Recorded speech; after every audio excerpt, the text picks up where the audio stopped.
بسم اللہ الرحمن الرحیم۔ السلام علیکم۔ حضرت تمیم داری رضی اللہ تعالیٰ عنہ کہتے ہیں کہ اللہ تعالیٰ ملک الموت سے فرماتے ہیں کہ میرے فلاں ولی کے پاس جاؤ اور اس کی روح لے آؤ۔ میں نے خوشی اور غمی دونوں حالتوں میں اس کا امتحان لے لیا۔ وہ ایسا ہی نکلا جیسا کہ میں چاہتا تھا۔ اس کو لے آؤ تاکہ دنیا کی مشقتوں سے اس کو راحت مل جائے۔ ملک الموت 500 فرشتوں کی جماعت کے ساتھ اس کے پاس آتے ہیں۔ ان سب کے پاس جنت کے کفن ہوتے ہیں۔ ان کے ہاتھوں میں ریان کے گلدستے ہوتے ہیں۔ ہر گلدستے میں 20 رنگ ہوتے ہیں اور ہر رنگ میں نئی خوشبو ہوتی ہے، اور ایک سفید ریشمی رومال میں مہکتا ہوا مشک ہوتا ہے۔ ملک الموت اس کے سرہانے بیٹھتے ہیں اور فرشتے اس کو چاروں طرف سے گھیر لیتے ہیں اور اس کے ہر عضو پر اپنا ہاتھ رکھتے ہیں، اور یہ مشک والا رومال اس کی ٹھوڑی کے نیچے رکھتے ہیں اور جنت کا دروازہ اس کی نگاہوں کے سامنے کھول دیتے ہیں۔ اس کے دل کو جنت کی نئی نئی چیزوں سے بہلایا جاتا ہے۔ جیسے جب بچہ روتا ہے تو گھر والے مختلف چیزوں سے اس کا دل بہلاتے ہیں۔ کبھی اس کے سامنے حوریں لائی جاتی ہیں، کبھی وہاں کے پھل، کبھی زبردست لباس۔ اس طرح اس کو جنت کی مختلف نعمتیں دکھائی جاتی ہیں۔ اس کی حوریں یعنی اس کی بیویاں خوشی سے جھومنے لگتی ہیں۔ یہ سارا منظر دیکھ کر اس کی روح بدن میں بھڑکنے لگتی ہے اور روح نکلنے کے لیے بےتاب ہو جاتی ہے، جیسے کہ پنجرے میں سے پرندہ باہر نکلنے کے لیے پھڑکتا ہے۔ اور ملک الموت اس سے کہتا ہے، اے مبارک روح، چل ایسی بیریوں کی طرف جس میں کانٹا نہیں، اور ایسے سائے کی طرف جو نہایت گہرا اور وسیع ہے اور پانی بہہ رہے ہیں۔ اللہ تبارک و تعالیٰ قرآن کریم میں فرماتے ہیں، اصحاب یمین عیش کریں گے کانٹوں سے پاک بیریوں میں، اور اوپر تلے لدے ہوئے کیلے کے درختوں میں، اور دور تک پھیلے ہوئے سائے میں، اور بہتے ہوئے پانی میں، اور ڈھیر سارے پھلوں میں جو کبھی ختم نہ ہوں گے اور نہ ان پر کوئی روک ٹوک ہوگی۔ اور ملک الموت ایسے نرمی سے بات کرتے ہیں جیسے ماں اپنے بچے سے کرتی ہے، کیونکہ ان کو یہ بات معلوم ہوتی ہے کہ یہ روح اللہ تعالیٰ کے ہاں مقرب ہے۔ چونکہ وہ اس روح کے ساتھ نرمی سے پیش آتے ہیں تاکہ اللہ تعالیٰ اس فرشتے سے خوش ہوں۔ ولی اللہ کی روح بدن سے اس طرح سہولت سے نکلتی ہے جیسے کہ آٹے میں سے بال نکل جاتا ہے۔ جب روح نکلتی ہے تو فرشتے اس کو سلام کرتے ہیں اور جنت میں داخل ہونے کی بشارت دیتے ہیں۔ جیسے اللہ کریم سورہ نحل میں فرماتے ہیں، یہ وہ لوگ ہیں جن کی روحیں فرشتے ایسی حالت میں قبض کرتے ہیں کہ وہ پاک صاف ہوتے ہیں۔ وہ ان سے کہتے ہیں کہ سلامتی ہو تم پر، جو عمل تم کرتے رہے ہو اس کے صلے میں جنت میں داخل ہو جاؤ۔ ایک دوسری جگہ پر سورہ واقعہ میں اللہ پاک فرماتے ہیں، پھر اگر وہ مرنے والا اللہ کے مقرب بندوں میں سے ہو تو اس کے لیے آرام ہی آرام ہے، خوشبو ہی خوشبو ہے، اور نعمتوں سے بھرا باغ ہے۔ جس وقت روح بدن سے جدا ہوتی ہے تو وہ بدن سے کہتی ہے کہ اللہ تعالیٰ تجھے جزائے خیر دے، تو اللہ تعالیٰ کی بندگی اور اطاعت میں پیش رہتا تھا، اس کی نافرمانی میں سست رو تھا، تجھے آج کا دن مبارک ہو، تو نے خود بھی عذاب سے نجات پائی اور مجھے بھی نجات دی۔ اور یہی بات جسم روح سے بھی کہتا ہے۔ اس کی جدائی پر زمین کے وہ حصے روتے ہیں جن پر وہ اکثر عبادت کیا کرتا تھا۔ آسمان کے وہ دروازے روتے ہیں جن سے ان کے اعمال اوپر جایا کرتے تھے اور جن سے اس کا رزق اترا کرتا تھا۔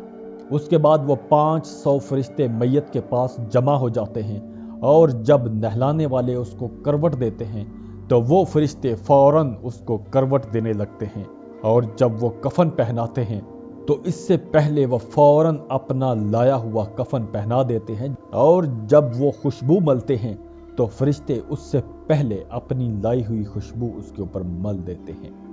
اس کے بعد وہ اس دروازے سے قبر تک دو طرفہ قطار در قطار کھڑے ہو جاتے ہیں اور اس کے جنازے کی دعا اور استغفار کے ساتھ ساتھ استقبال کرتے ہیں۔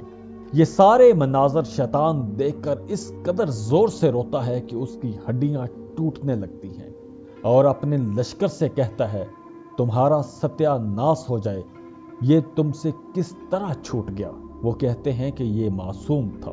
اس کے بعد جب حضرت ملک الموت اس کی روح لے کر اوپر جاتے ہیں تو حضرت جبرائیل علیہ السلام 70,000 فرشتوں کے ساتھ اس کا استقبال کرتے ہیں۔ یہ فرشتے اس کو اللہ تعالیٰ کی طرف سے بشارتیں دیتے ہیں۔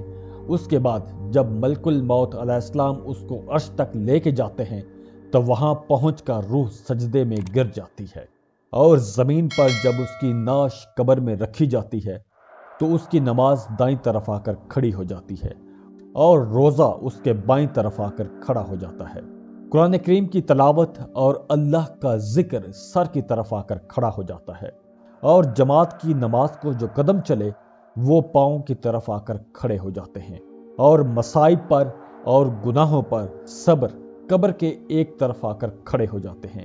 اس کے بعد عذاب الہی خوفناک دیوہیکل شکل میں اپنی گردن نکالتا ہے۔ جب دائیں جانب آتا ہے تو نماز اس کو کہتی ہے کہ ہٹ جا، یہ شخص خدا کی قسم دنیا میں ہمیشہ مشقت اٹھاتا رہا، ابھی ذرا راحت سے سویا ہے۔ پھر وہ بائیں جانب سے آتا ہے تو روزہ اسی طرح اس کو پیچھے دھکیل دیتا ہے۔ اس کے بعد وہ سر کی طرف سے آتا ہے تو تلاوت اور ذکر اس کو روک دیتے ہیں کہ ادھر بھی تیرا راستہ نہیں ہے۔ غرض وہ جس جانب سے بھی جاتا ہے اس کو راستہ نہیں ملتا، کیونکہ اس ولی کو ہر جانب سے عبادتوں نے گھیر رکھا ہوتا ہے۔ وہ عذاب، عاجز اور بے بس ہو کر واپس چلا جاتا ہے۔ اس کے بعد دو فرشتے اس مردے کے پاس آتے ہیں جس کی آنکھیں بجلی کی طرح چمکتی ہیں اور آواز بادلوں کی زوردار گرج کی طرح ہوتی ہے۔ ان کے دانتوں کی کچلیاں گائے کی سینگوں کی طرح ہوتی ہیں، ان کے منہ سے سانس کے ساتھ آگ کی لپٹیں نکلتی ہیں، بال اتنے بڑے ہوتے ہیں کہ پاؤں تک لٹک رہے ہوتے ہیں۔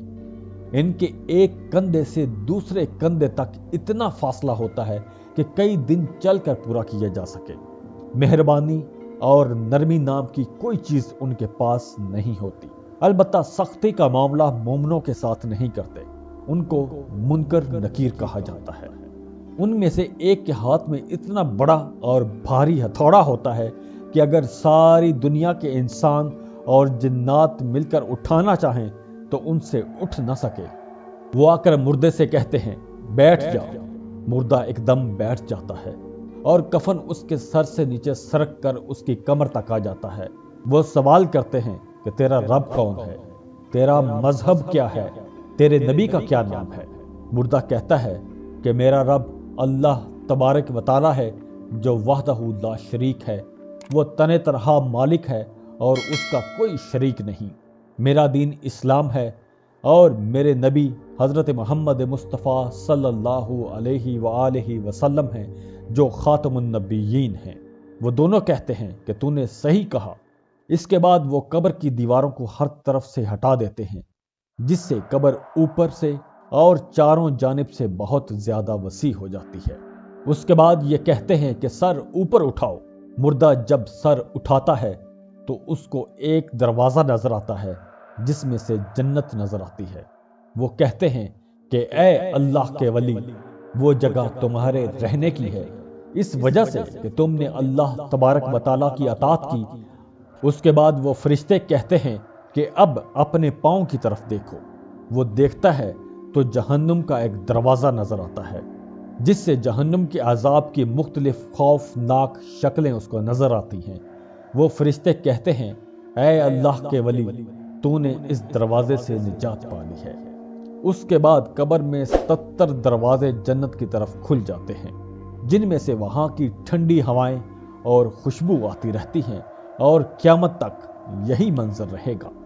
جاتے جاتے ویڈیو کو لائک ضرور کر لیں، انفو چنکس کو سبسکرائب کریں اور بیل آئیکن پر لازمی کلک کیجیے گا۔